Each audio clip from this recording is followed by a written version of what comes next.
I had announced my resignation back in November, largely due to the family reasons, but quite simply couldn't sit on the sidelines after seeing what the Prime Minister was, the ambitious agenda he was undertaking across the country and across the world.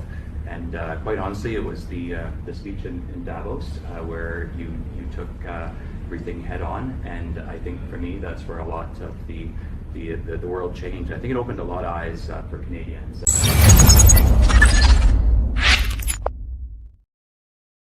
Here we go again. Jeneroux is the third Conservative in just over 3 months to cross the floor and join the Liberals, putting them one seat away from a majority. My name is Nico Lagan, and I'm too conservative for the Conservatives. My co-host Rob Ambrose, not woken up for the Liberals. We are the political orphans. This is not a surprise. I called this out 3 months ago when Chris d'Entremont first left. We knew this was just a matter of time. Now, Matt Jeneroux is the third Conservative in 3 months to leave the Conservative Party, cross the floor, join the Liberal. And, you know, I was sitting earlier this morning, I'm like, who the hell is this guy? Why does this name sound so freaking familiar? Turns out, I don't know if you remember this, but you know when Chris d'Entremont first left, there was rumors that there were 2 or 3 other Conservatives. He was one of them. He not only was he one of them, but he actually said explicitly that as he will not cross the floor and he will stay in the Conservative caucus. That's wild, man. That is fucking wild. Like, do they not realize the internet exists?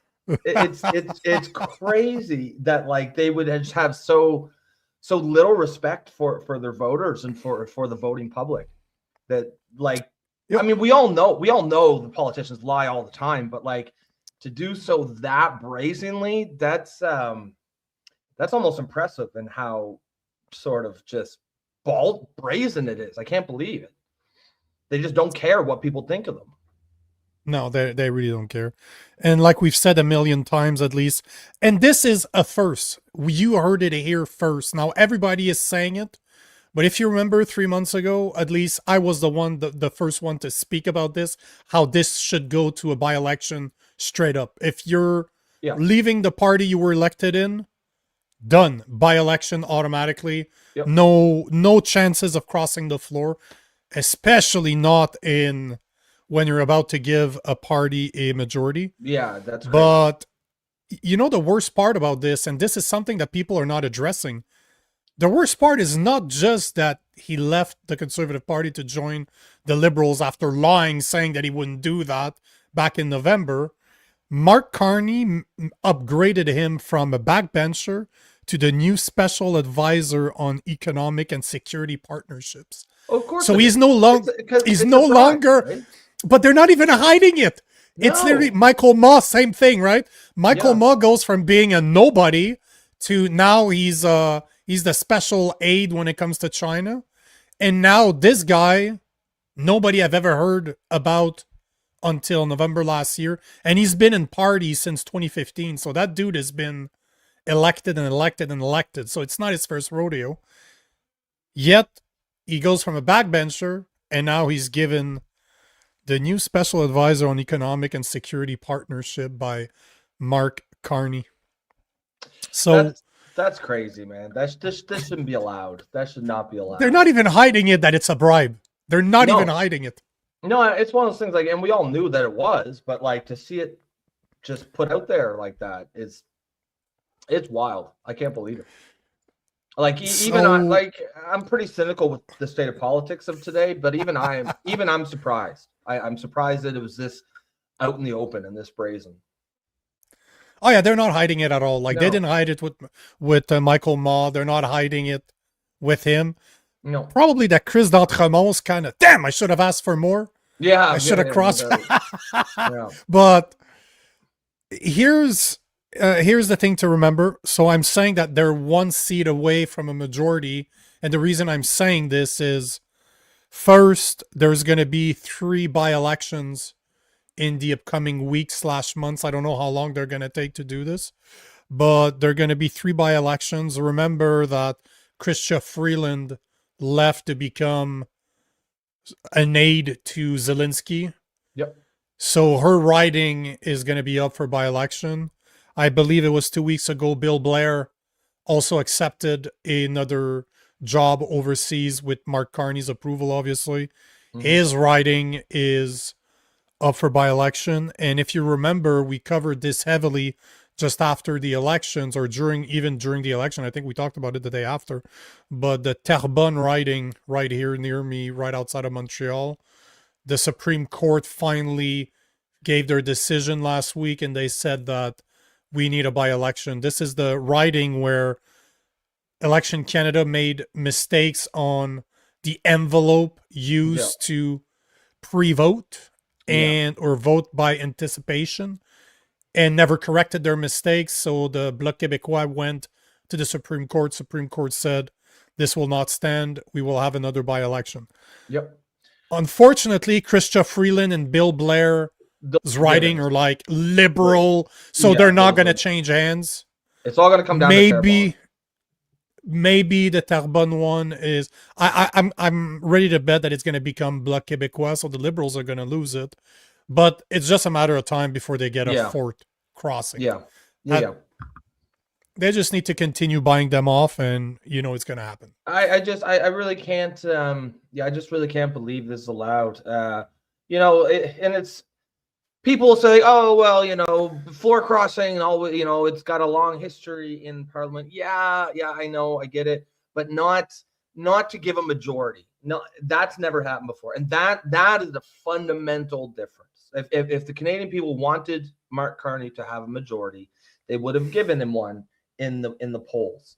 So I think, to me, like, this is, if he's able to get a majority through floor crossing, that is a fundamentally different thing. That is unprecedented, and I think that's a threat to democracy. People always talk about threats to democracy. Oh, Trump's a threat to democracy. This is a threat to democracy.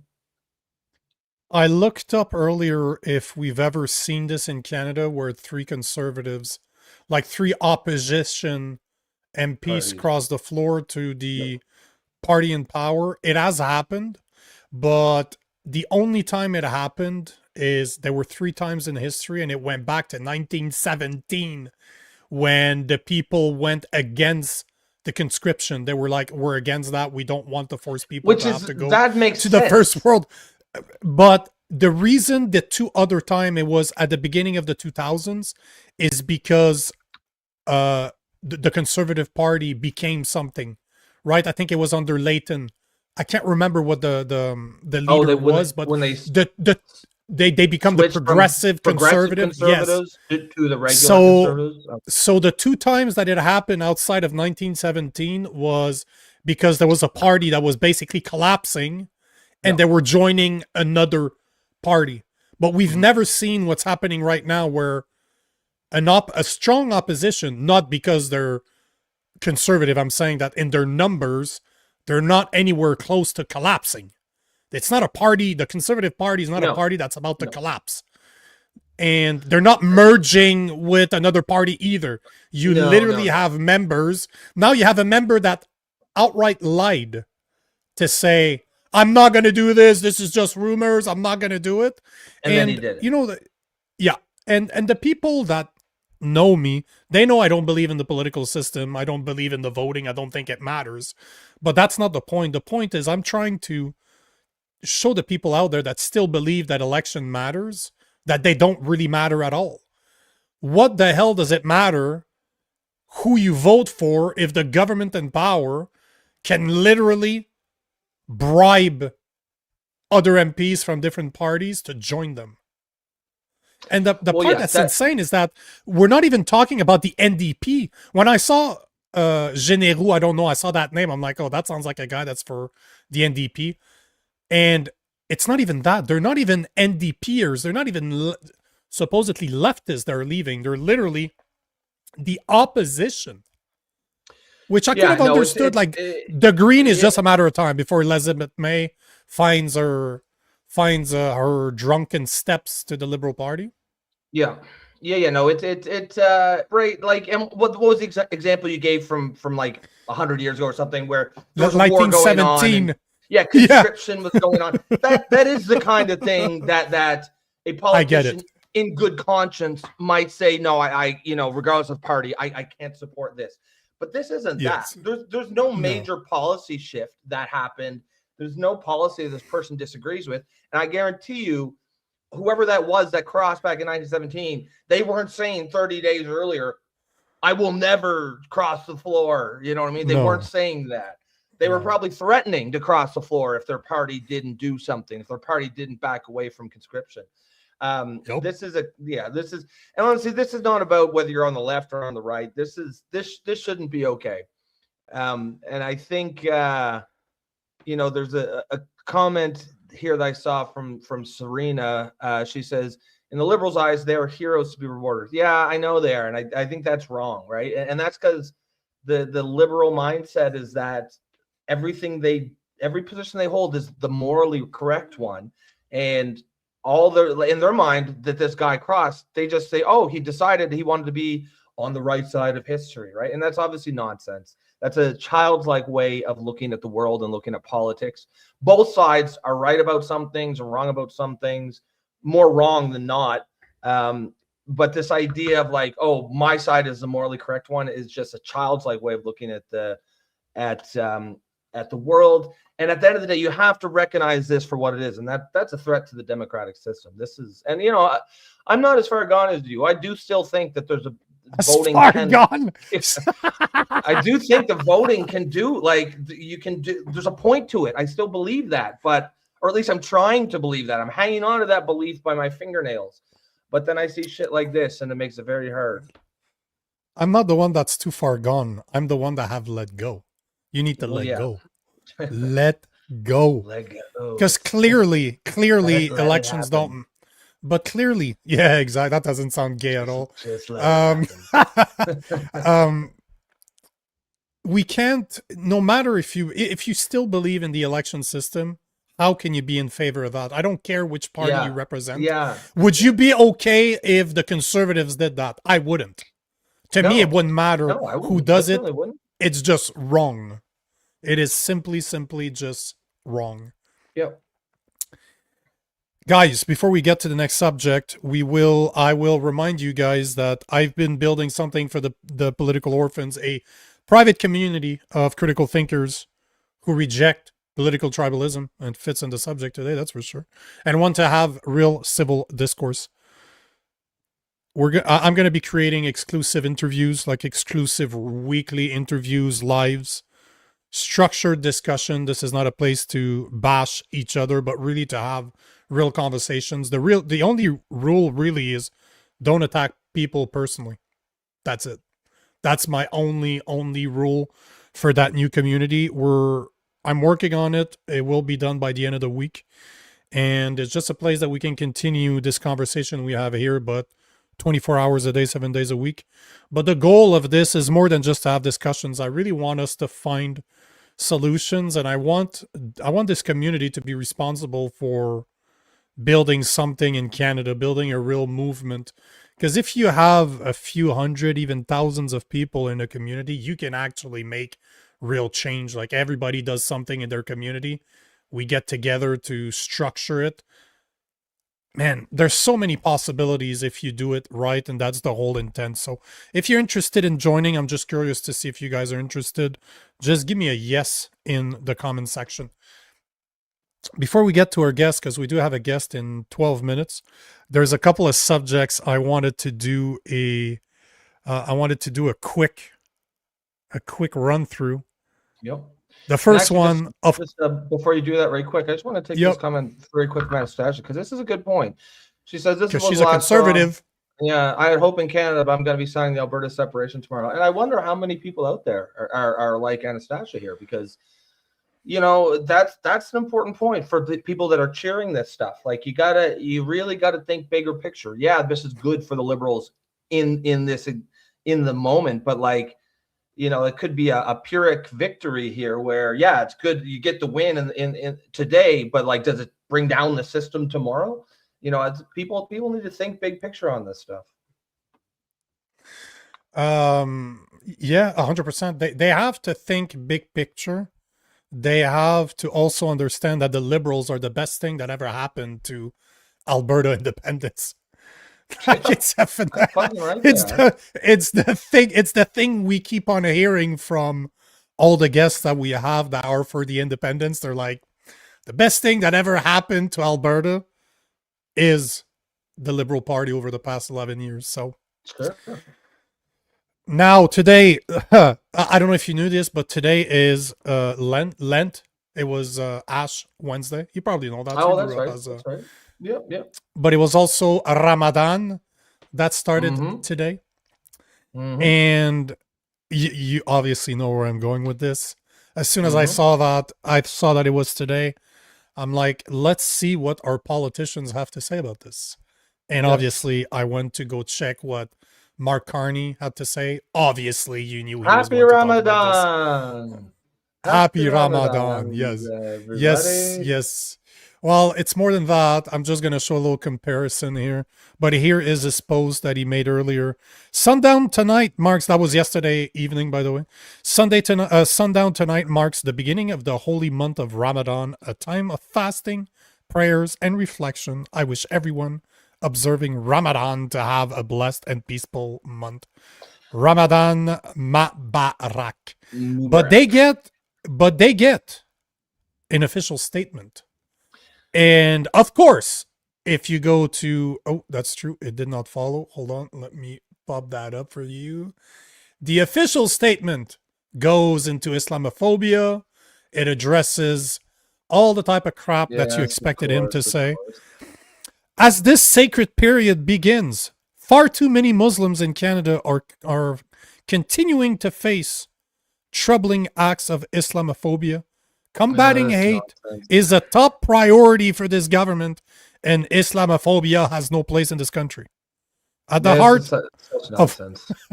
yup, at the heart Such. of what it means to be, oh no, but hold on, listen to this. At the heart of what it means to be Canadian is the fundamental value that everyone has the right to freedom, security, and the ability to thrive in our society. Together, we can build a country where Muslims can live safely and proudly without intimidation or fear. Sure, but what if a large group of Muslims are trying to take away the rest of our rights to those exact things, right? Like, obviously not every Muslim, but there is a significant number of them who are trying to push Sharia law, who are trying to, they're shutting down streets to pray. They're doing these acts of power and dominance. They're not looking for a multicultural religious tolerance. They want a Islamic dominant status in Canada. And if you push back on that, you're Islamophobic. It's nonsense. It's ridiculous. Now, what did he say for Lent? Because I don't actually have a problem with him saying, "Hey, happy Ramadan." He's the prime minister. There's enough Muslims in the country. What it is. The whole Islamophobia thing was nonsense. But did he do a big Ash Wednesday thing as well? Well, funny enough, he did. Okay. Well, big. All right. Not big, like I'm going to bring it up in a second. But he basically said that it was Ash Wednesday. He spoke like he was a Christian. This is a point that is very interesting because I'm going to show you what Pierre Poilievre said and what he said. And Mark Carney is basically alluding to the fact that he's Christian. And Pierre Poilievre made it sound like he's not Christian at all. It's very, very interesting the way, hold on. This is definitely I'd like to see not. how they frame this. Yep, give me a second. I thought I actually had. Oh, that's funny. Oh shit, that's why I wrote Mark's Carney. I'm so used to calling him Mark's Carney.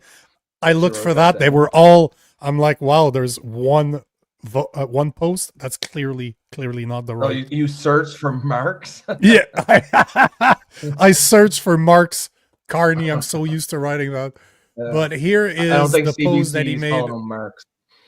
No, definitely not. So here is his post about Lent. I joined Christians around the world in celebrating Ash Wednesday and the start of Lent.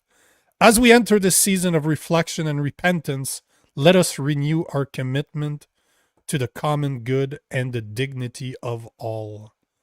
So he's making it sound like he is a Christian. Do you feel it? Like, I join Christians around the Sure. world Did, as did he we did he enter this did he season. do the big full statement talking about Christophobia? Of course he did. No, of course not. There's no official statement for Christians. There's nothing about the 100+ churches that have been vandalized, that's been burned down since Well, because Justin that's what Trudeau because it's falsely exactly said. that, right? Of, If you look of in the course. media, if a church gets damaged, it's been vandalized. If a mosque gets damaged, it's a hate crime, and they But do there's this no all the time. there's no mosque that gets damaged. No, You know, that's the right, only because mosque I've seen Islamophobia that is got actually damaged, real. it's a deranged dude that was peeing outside of the building. And that is somehow, but so you see what he said. Now look, Pierre Poilievre is getting a lot of heat for this one, which, man, that dude is just a fucking moron. I'm sorry, but he's just a moron. Like, he doesn't learn. Pierre Poilievre said this morning. Wishing Muslims a holy month of Ramadan, a sacred time of fasting, prayers, reflection, charity, and community. Ramadan Mubarak. So he is getting so much hate. Like, you look, I'm just scrolling here. I don't think there's one good message. Like, there are all, this one is, that one I actually laughed. That is that I laughed very hard when I saw that this morning. But go fuck yourself. But yeah, it's the whole comment list is all bad. Like, people are just, are you kidding me? Like, what is conservative about this? Yeah, I don't like, I'll be gracious. I get it. The prime minister to make a statement, the prime minister Canada, sure. I don't really see the political calculation. I don't see the point of the conservative leader doing it. Like, bro, they're not voting for you anyways. What do you say about Ash Wednesday? Oh, here he goes. Yeah, so today millions of Christians observe Ash Wednesday, the beginning of Lent. May this Lenten journey over the next 40 days be filled with prayers, fasting, and alms giving that will draw heart closer to Christ. Do you see how he doesn't speak like he's part of the group?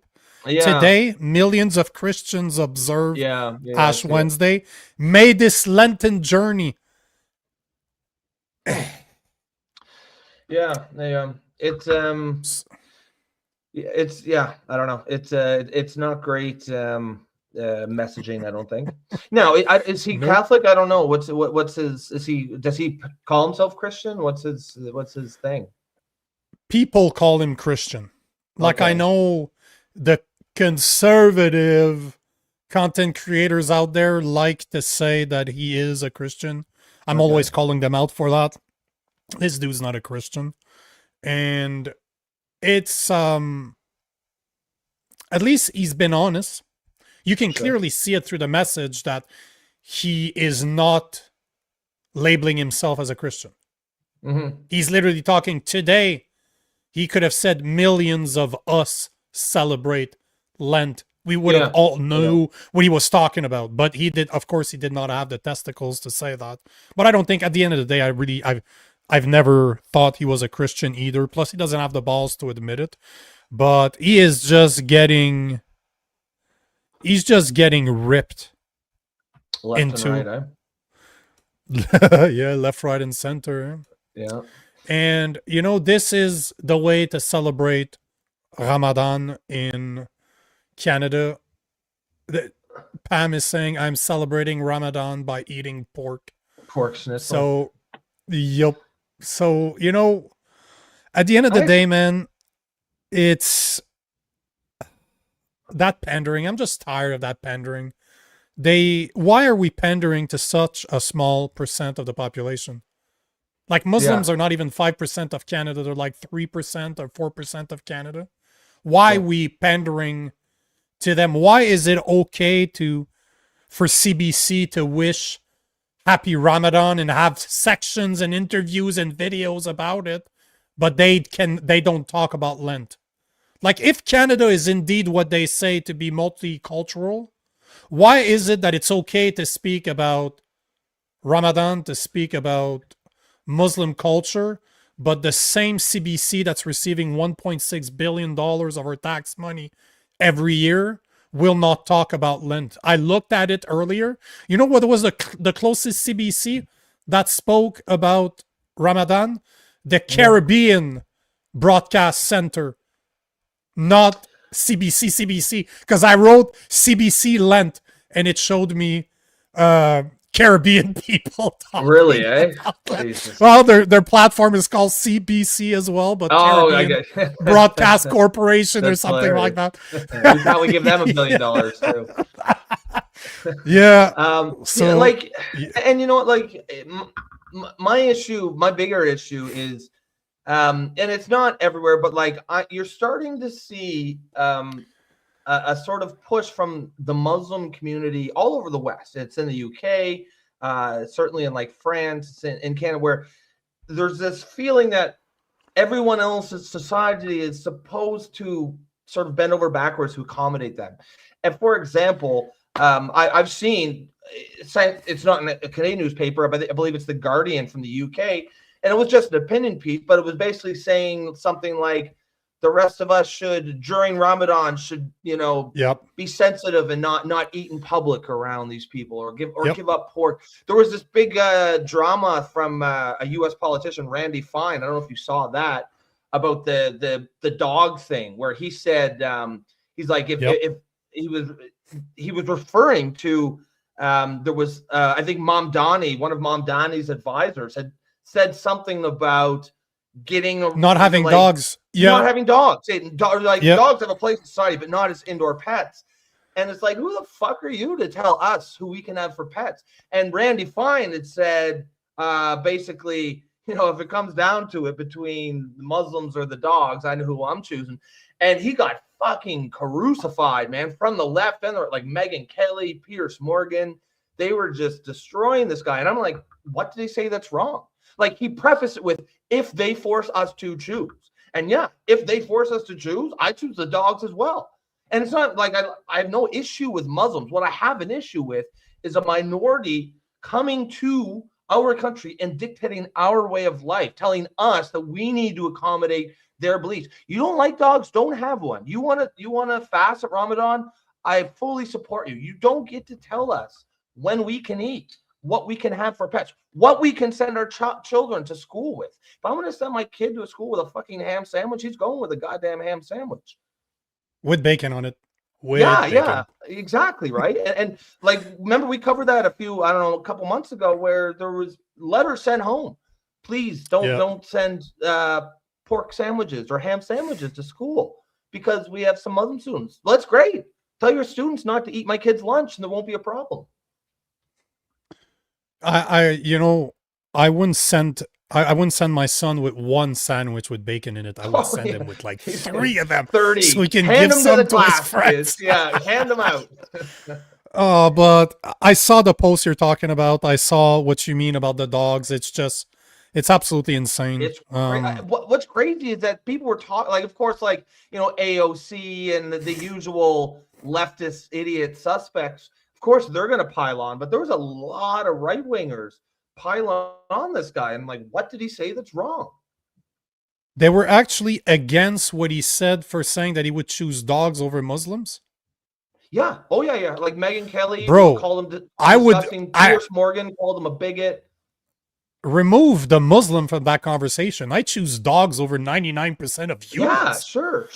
And the thing is, he prefaced it with, if they force us to choose. Yeah. He didn't say, I want to get rid of Muslims.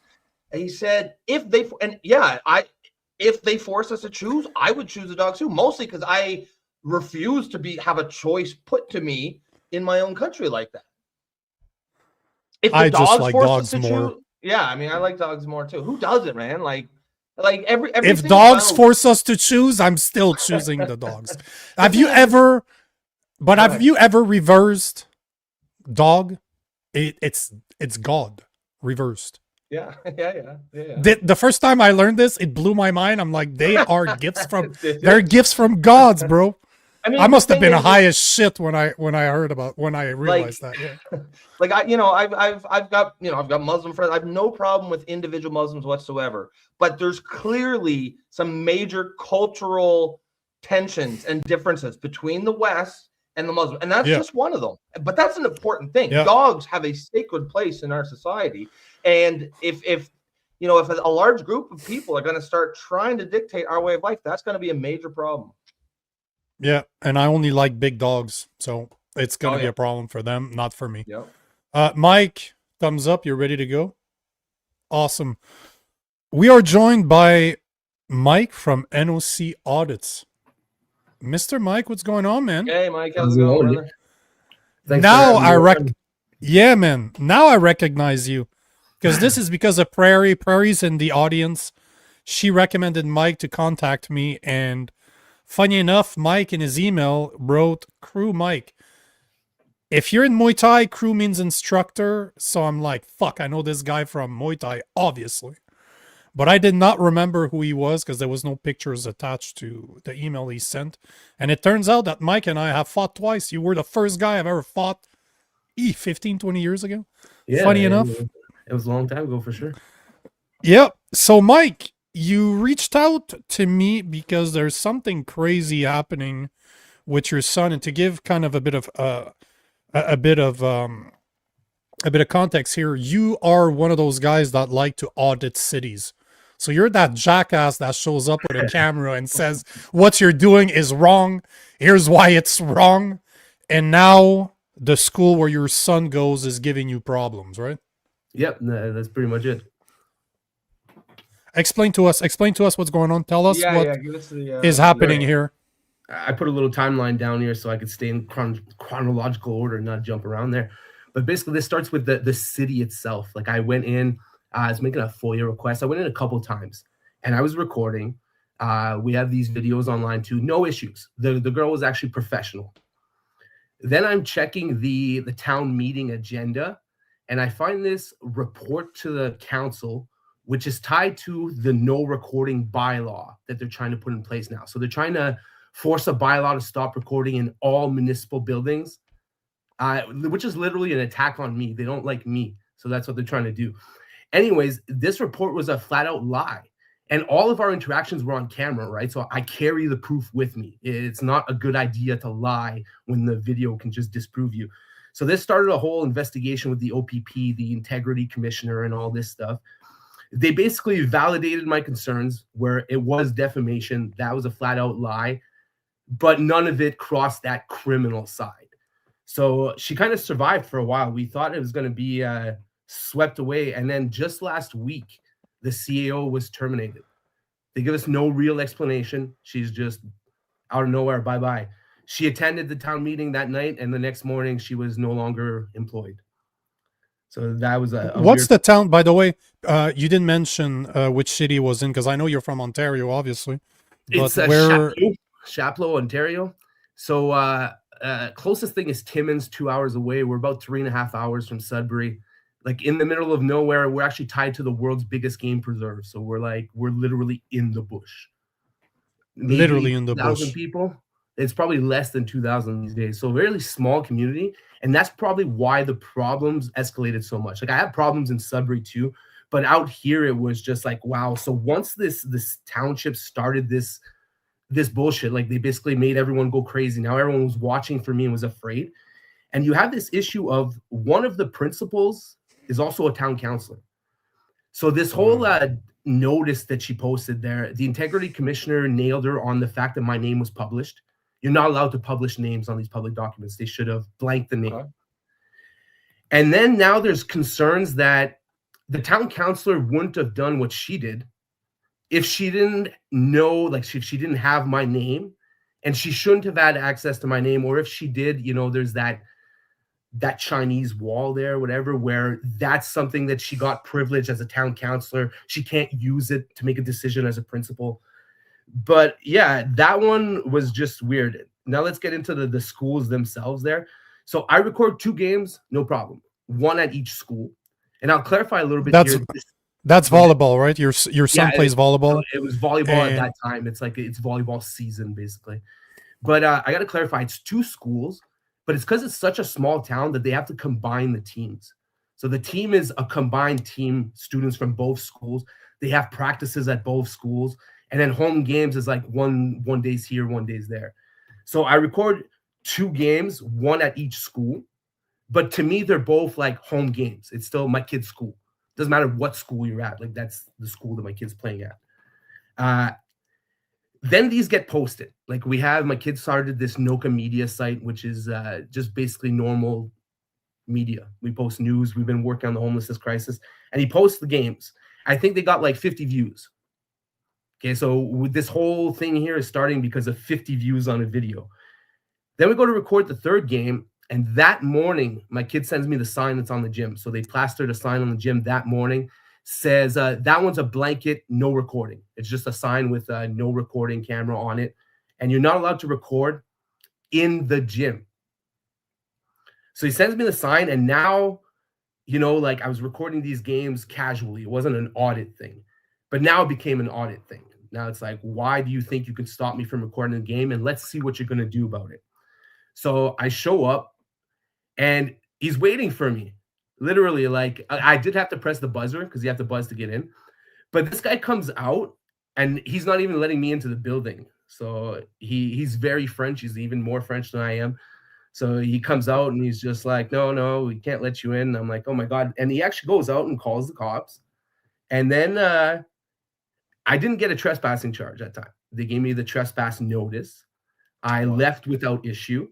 And then I posted the video, and that's what pissed them off.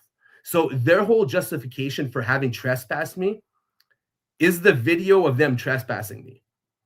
So if you think of like the paradox that they're creating, where the video of them trespassing me that I posted is their official reason for trespassing me, for having posted the video. You know what I mean? They're like, you're not allowed to record the principal. You're not allowed to record our building. You're not allowed to record anything.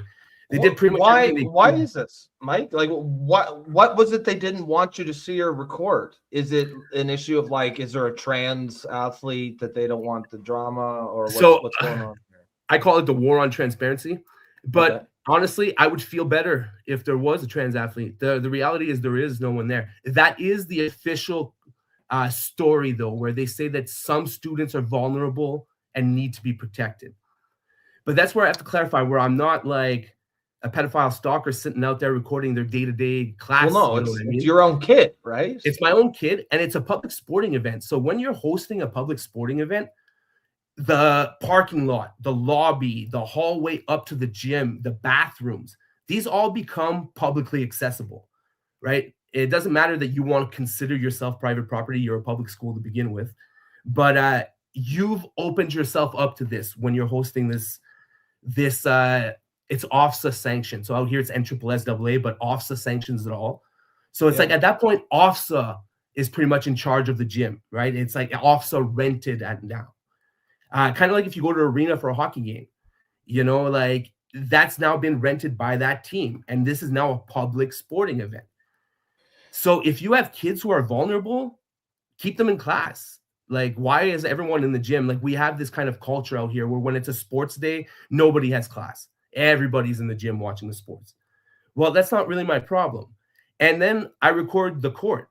So if your kid ends up on camera, it's because he walked in front of my camera. And then there was a little situation where I actually took one of the videos down because I didn't have anywhere good to place myself. So I placed myself like in the back. And then to my surprise, that ended up being the door that all the teachers used with the little kids. So a bunch of little kids walked in front of my camera.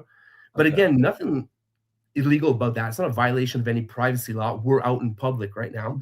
Yeah, this is new to me. I can't imagine why like, there's no laws against it. If you're in public space, as creepy as it is, I can literally walk around with my phone and record anybody I want legally. You have the right because you're in public. There's nothing against the law by recording people. Now, if I'm following people, that could be problematic. That's stalking, obviously. But I can take my cell phone. But like, I can put my cell phone on a tripod. Child, though. Yep. That's where Rob's on the ball there. So the fact that I'm the parent and this is my child is why we're with. Yeah, Rob's very good with balls. So that was like a parental rights violation. and it's more serious. But even take my kid out of the picture and just imagine that I'm a journalist. And this team actually was going to the finals. They had potential of winning it. Look in big towns. Is it normal for a journalist to just attend a game, write a story on a player on the team? Yeah, that sounds normal to me. Yeah. 100%. We're in a small town where no journalists exist. You know what I mean? So it's weird to them. Even like I'm acting as a full-on journalist now. Obviously, it's not what I went to school for, but it's what I do. And nobody here accepts that. Like, oh, well, where's your journalist license? Bro, where's your license to be a human? Like, come on. Yeah, Brother, yeah. you just go see, there's an organization, I'm not the biggest fan of who runs it. It's the same people that runs Juno News that do it, but they actually will issue you, it costs like $10 per year. They will issue you a journalist pass, an independent journalist pass. Just to show them after, so then they can stop complaining. I have one right here. I have a press pass. That's like my fuck you. That's like, this is what it serves as a This does not make me better at what I do. No, but it is something that in their face. Yep. They shut up. But yeah, exactly. So we go through all of this, and now this is where Tom Michaud comes out. This is the director of education at CSNO. And I've only spoken to him on the phone twice through all of this. Both phone calls are recorded. They're online. And that guy's a piece of work for sure. But anyways, Tom comes out, and the very first thing he does is send me an email with this legal document saying that I'm banned from CSNO property province-wide. Not just the school here, the entire fucking province. That's where they call it extraordinary measures. And they say that it's justified because my presence is a detriment to all students and all staff and to the learning environment. So me being present on the property prevents anyone from learning. That's their official justification. But then when we have him on the phone and I'm trying to get him, I'm asking him what his justification is. He's like, oh, well, we don't want to talk about this. That's basically all his phone calls are. He calls me because the ombudsman forces him, right? They shut off communications, and the ombudsman is like, that's a violation of the Education Act. You have to call him. So then he calls me to tell me that he doesn't want to have the conversation. He literally calls to be like, well, I'm not having this conversation. Like, that's Jesus. crazy. This guy, so he sends me this province-wide trespass, and that's when we're like, okay, kid's going out of school. So we pull the kid out to go into temporary homeschooling, maybe permanent homeschooling. We might have to pull him out again. But the thing is, I didn't want to take him out of the finals. How old is your kid? 15. Okay. 15. So they're high school age, and he's a smart, independent kid, right? He's able to talk for himself. It's not like I forced him to do anything like this. Like, he wanted out when they started doing this shit. And it's actually about to get a little bit worse here, where we're pulling him out. And I made my intention clear. I made sure they knew we're pulling him out. But the finals are coming, and it's a 3-day sports trip, right? So he's not going to be in class or anything like that. He's going to Manitowoc for 3 days. So I let him go. I'm like, yeah, I'm pulling him out, but he's going to play the finals. As soon as the final game is done, he'll be officially withdrawn. So he goes out there, and I send him with the camera on the tripod. He wanted to do it. I did not force him. I'm like, you're going to go out there and you're going to record your game because Manitowoc ain't going to stop you. Even better, Manitowoc was live streaming the whole finals. And they're not the only school that does this. Like, there's a whole bunch of schools that do it. Even OFSA, if you go on their website, there's a whole bunch of OFSA events that are live streamed. Like, this is all common. So how do you justify extraordinary measures there? Like, whoa. But now here's where it gets kind of funny. And like, I had to call the police. I didn't see it as stalking, but it's stalking by legal definition. So my kid starts recording, and they jump him. Like the teachers, the coaches, they're like, no, you can't record. And he's like, yeah, I'm recording. You guys aren't going to stop me. He's got a little bit of balls. And it sounds like someone from Manitowoc was like, hey guys, like, we allow recording. Like, why are you telling the kid he can't record? So finally they let him record, but they kept coercing him. They kept being like, you're not allowed to post it. Make sure you don't post it. Make sure you talk to your dad. You know, you're not allowed to post it. And then, so I had to call the school boards. I'm like, what the fuck are you guys doing coercing the kid? Like, leave the kid alone. Anyways, day 3, they're making their way back to Chapleau. And I told them, I'm going to be picking my kid up from the bus to make sure you guys aren't there harassing him and like trying to take his phone and delete the video or something like that. Mm-hmm. The principal didn't like that. Guess what he did? He drove out to Wawa, so an hour, 25 minutes away from here about, to intercept the bus on its way back. Then rode You weren't the allowed bus. to get your own kid from the bus stop? No, I wasn't allowed. I got arrested for it. That We're is getting there. fucking insane. And it's on top of that, it's like 10:30 p.m. at night. You know, it's not like you're talking a normal day trip. It would be a safety thing for any parent to be able to go pick up their kid from the school when they got. On top of that, dude, I live right down the street. They could have just dropped him off at my house, but they did not want to. So he intercepts the bus. So now you have the school principal on the bus riding it back to Chapleau. Right after they tried to tell him that he couldn't post and all that. So my kid's like, holy shit, is he here for me? You know what I mean? Like, why is he on the bus? Why? So it created this whole atmosphere of terror. And I called it stalking because to me, it's stalking. You know what I mean? Like, I had no illusions that police were going to do anything about it, but I needed to report and have it in my human rights tribunal and all that. That was literally his objective. So he wanted to cut that bus off so that he would be on the bus. And then he had the cops waiting at the school.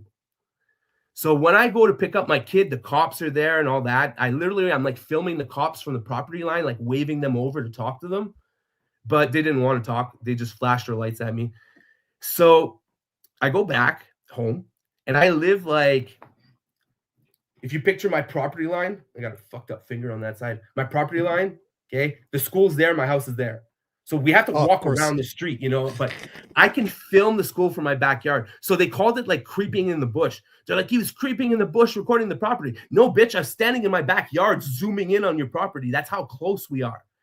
But anyways, all I did was walk down a trail. There's a walking trail. So the cops are at the other side of the property being dumb. I walked down the back trail and I picked up my kid on foot, on camera and everything. So then I go home. I make the complaint to the school board. I asked Tom Michaud, what happened? I'm like, yo, why was Marcel on that bus? Why were the cops waiting? Why'd you guys block this parent pickup? Instead of answering me, his lawyers, who is, I forget their names, but they're the most expensive law firm in all of Ontario. They send us a gag order, like a full-on gag order saying I can't speak to anyone from CSCNO. And my mom's employed by CSCNO. You know what I mean? Like literally, can't talk to your mother. Yeah, I mean, once we brought that up, they're like, oh, well, okay, you can talk to your mom. But legally speaking, as it's written on their legal notice that they sent me, no, I can't speak to her. You know, so they're making these verbal exceptions, which is what the ombudsman started doing. So we reported this to everyone. It looks like the College of Teachers of Ontario was investigating now. They took forever. But the Ministry of Education basically said, this is not under our purview. Talk to the ombudsman. The ombudsman has these newfound powers to deal with school boards. So the ombudsman opens a case, and that's where like they get involved and they're like, okay, you can't cut off communications. So now this illegal gag order still exists, but I'm allowed to communicate with Tom Michaud despite the gag order. They went and said, you can't stop him from going on the property if his son's going back to school. So now this trespass notice still exists, but I'm allowed to go back on the property. You know what I mean? It's all very weird where the ombudsman has no power to enforce, no power to make them remove them, but is forcing them to create exceptions. Okay, so you want to keep your illegal gag order, that's fine, but at least one of you have to talk to him. You know, you want to put their trespass notice, that's cool, but you can't actually stop them from participating in his son's education. And then I skipped a part here too. A week later, the cops show up at my door and they charge me for trespassing on both properties. Literally both schools. So the one was because I picked up my school, and the other one is because I challenged it. I have a video up. I called the cops. I'm like, yo, I'm going to that English school. If you want to arrest me, come get me. Then I went there and I did a video and I was showing the property, but also I like to show other things to remind them of stuff. We have a track here, like a track and field that's on their property. It's managed by them now, but it's built by us. It's built by public tax funds. And there's a public agreement where even at some point they were trying to restrict our access And they got forced to say, like, even during school times, you have to let the people from the township use the track if they want to go walk circles or whatever. And that's still kind of in effect. So we have a public track that they have to give the public access to. They have no reason for trespassing me. Like, this school's reason, that English school, is literally because the town councilor is the principal. She doesn't like me. She had all that information. And when she saw what the other school did, she did the same thing. Like, preemptive. She got the cops to deliver the notice, and then 2 weeks later, the same cop delivered the charges. What are the cops saying about this? Are like, okay, so they have to deliver the notices, but is there any sort of like, off the record, this is bullshit, I'm just doing what I have to do, or do they think that this is valid? I might have pissed off the cops first. Okay. If you go through my videos, no, the cops here are slightly horrible. They're not bad people. They're just like, they've got bad understanding of civil rights and all that, and a bad staff sergeant. So they deflect everything to him, and he's always like, nah, just do this. So, for example, they've refused to take a victim interview. I got assaulted at an LCBO. Then they refused to take the victim interview because I wouldn't remove my camera and let them lock me up in their interrogation room. So I have one interview a week before that I did with their detective sergeant, Dubbin. He was pretty cool, where he met me in the lobby, and he did it on camera. And he acknowledges, like, yeah, like, it is a civil right. And more importantly, it'd be like a neglect of duty for them to refuse to take the statement. And it falls under, I had it here, there's actually case law for it. It's intimidation and coercion for them to tell you, we won't take your statement unless you come here in our interrogation room. Like, if you want to do the statement at your house, you can. Public space, you can. But here they've decided that this is going to be our policy. Interrogation room, no cameras. So now they don't deal with me at all. They've refused to take a few interviews. But basically, yeah, they're a little bit on the crazy side. And this one guy, the guy, Sergeant, what the fuck's your last name, Sergeant? Okay, it's Coquette is how he says it, but it's spelled Cocquyt. No idea what kind of nationality that is. But yeah, this guy, I was making a report to him, which had to do with some of this stuff. It was like in abuse of office and criminal harassment that these guys were doing. And he stops me dead bold, and he's like, I'm not taking your report, and if you keep doing this, I'm going to arrest you for public mischief. And I'm just like, yeah, dude, I'm never talking to you again. Like, get out of here. But that's the guy who charged me, and no one else wanted to touch this, but this guy was like, yeah, wow, I'll charge them. I'll go take this guy in court. Then you'd be surprised at how long it takes to take a court date. So now the public eye is on this and everyone's watching, and it's like 6 months later, and they're like, well, you still haven't beaten this in court, or, how did it go? It's 6 months later, and I just got the court date. We literally just got a court date. And I think it's not 6 months later for these two, it's 4 months later for these two, but it's like 6 months later for the one in Timmins, and they grouped all three of them. So I have 3 trespass charges coming up on the same day, June 10th.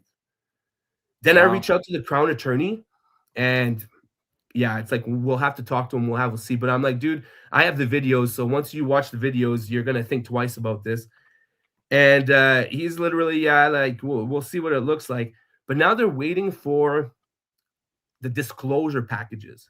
I don't know if you've ever been charged with anything, but the cops have to submit this disclosure packages to them.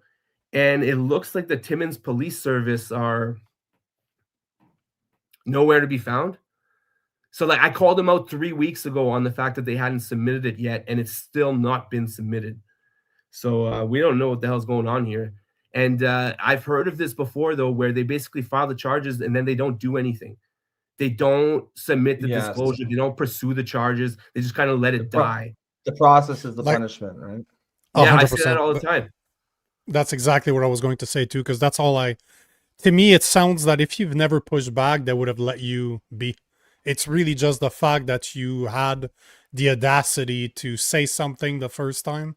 They'll never forget you for it. They'll never forgive you for it either. Yeah.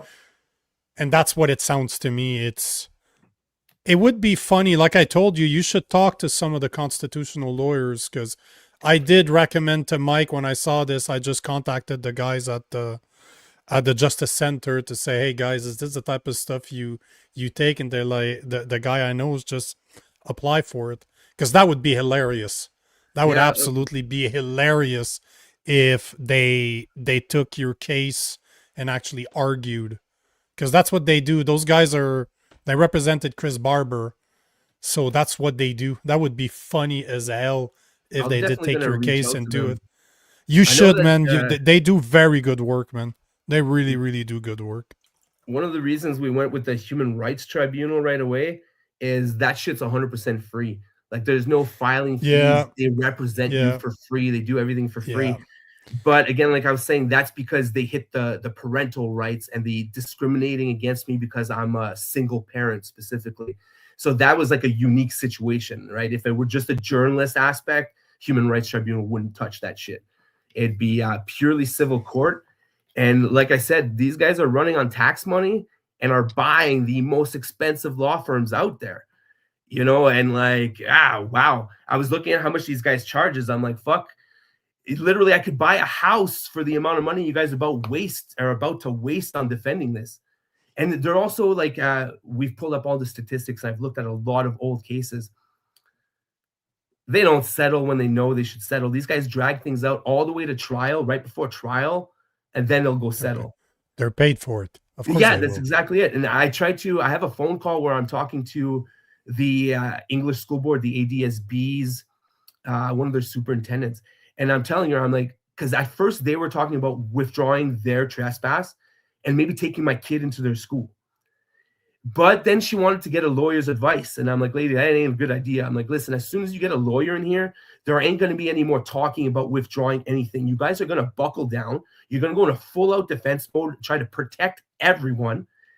And you're going to stick me with a gag order just like the other school did. And that's exactly what they did. As soon as that lawyer came in, I now have a gag order with the other school board where it's not quite the same. I have to talk to the lawyer, right? They're basically saying lawyers involved, talk to the lawyer instead of talking to them. Whereas CSNO said, you can't talk to anyone and like tried to shut me out. They're ridiculous. But yeah, as soon as the lawyers get involved, they could have settled this for nothing. I was offering like settlement offers with no money. You know what I mean? Like I wasn't looking for money. I'm like, let's just settle this. But instead, they went and buckled down. They went and had me charged afterwards. So there's like a 2-week period between the time I went on their property. I'm talking to them. They're negotiating with me. I call it negotiating in bad faith. Lawyers show up, shut me up, and then the charges come. And that's basically where we're at now. We're trying to get them removed. The ombudsman basically forced them to let my kid back to school. But then that's the one where I sent you an email. Today I get an update. So now I get this letter. And this is the one that I was like, man, it pisses me off. Like makes my blood boil. So we had agreed that we're going to send my kid back to school, but you guys are going to communicate with me about how we're going to transition, how you guys are going to grade the last semester of homeschooling. Because technically I should be grading it. You know what I mean? Like I should be submitting homeschooling evaluations and whatever it is, and you guys just take those grades. Or if you want, I can give you projects and you guys can grade those projects and do whatever you want. But you can't count it as the kid's been absent for 3 months because he hasn't been absent. He's been withdrawn from your school board and he's been in homeschool. But now the letter here, let me bust it out. It says that they want to withdraw him from his physical education course this year and instead replace it with 4 catch-up courses. So 1 French, 1 English, 1 history, 1 art. It'd be something like 1 month per course to catch up for what he missed last year. And he would have to do it during the gym period and lunch. So they're gonna, like, just imagine if you're a high school kid right now and you're being told, okay, we're taking away your gym. You're gonna do 4 extra classes and you don't have a lunch class either. And to top it all off, he's gonna have to do an extra class in grade 12 to make up for missing the gym class. Then they keep on saying here, please note, it's in French, so I have to translate.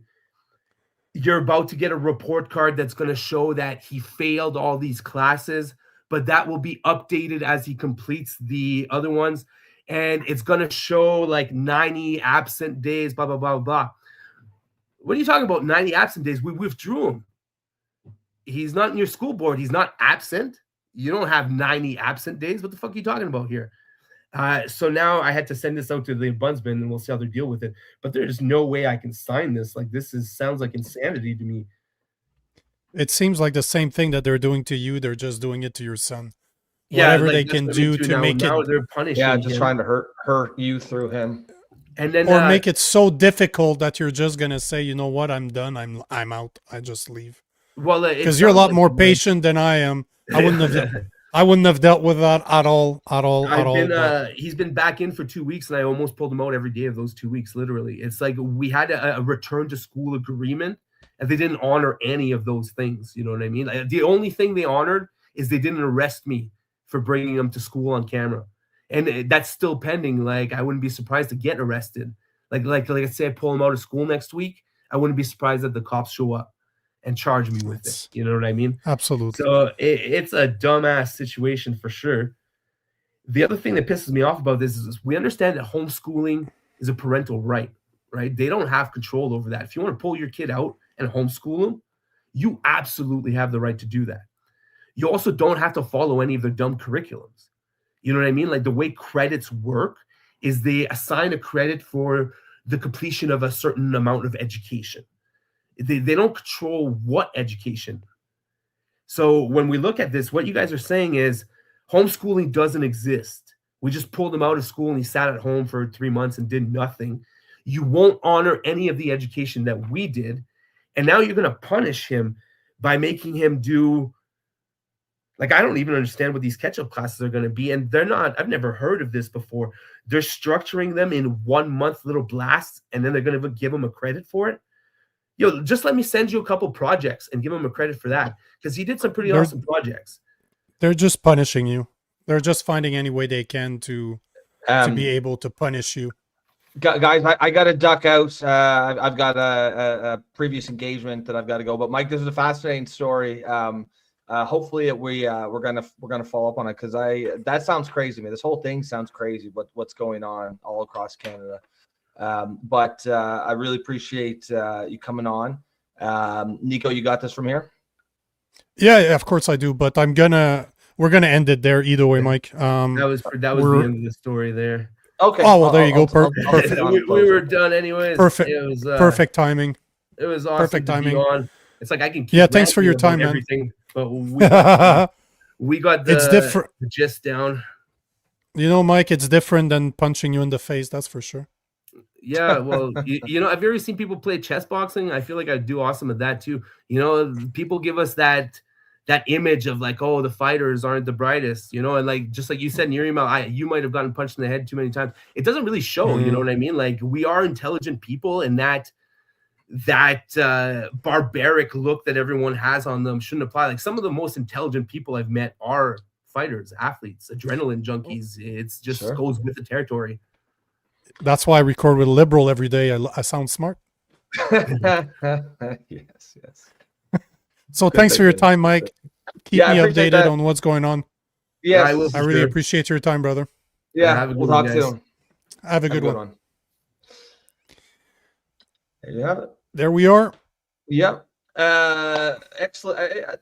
It was a little slow going at first. I wasn't quite sure where Mike was going with this, but he definitely got to the point. And that's a crazy story, man. I don't understand why the school boards, why they're being like this, right? You know, because they can. Yeah, it's just power move, right? Just a guy wanting to film his child play sports is the most common, understandable, reasonable thing you can imagine. And then once they got on him, once they had it in their heads that this guy is a bad actor, they just did every single thing they could to basically use the whole, you know, power and might of the school board system and the local police. That's some crazy shit. The principal drives an hour of his own time to go and flag down a school bus. No. This is all on purpose. This is again the process is the punishment. Sure, At the end of the sure. day, that's all it is. Because they have no grip. There's nothing that they can do about it. If they could, he would have been arrested already. Yeah, It would have been if they had any type of power, it would have been done by now. But because it's not done, they're just messing with him. At the end of the day, that's all it is. Yeah, that's all it is. It's just to fuck with them, basically. Yep, all right, guys, 100%. we are going to put a pin in it there. Excellent show. Great interview there. Looks like from the comments that it was well received by the audience. We did see a small tip from Church of HZ, a small tip for us. Thank you. Appreciate that, sir. Other than that, folks, actually, I'll get the spiel. Oh, and we also have Ed Trafford just gifted 5 memberships. Thank you, sir. So if you guys find yourself with a membership, you can thank Ed Trafford for that. Guys, if you're just tuning in and you want to support the show, if you want to help build the community that Nico and I are building here, you can do that by becoming a member, as you may have just become a member, courtesy of Ed Trafford. But if not, you can also do that for the low price of $2.99 per month. You can also buy us a coffee. What you will see from the QR code in your upper left-hand corner. And of course, another way to support the show is just keep coming back. Throw those comments in there. We don't often take too many comments when we have a guest, just because we like to focus on him or her. However, and we've actually got a lot of guests coming up this week, but the show is normally based pretty heavily on audience engagement and participation. So get those comments in there, and we will get to them as often as we can. Other than that, guys, have a great night. We will catch you tomorrow night to round out the week. Peace. Peace.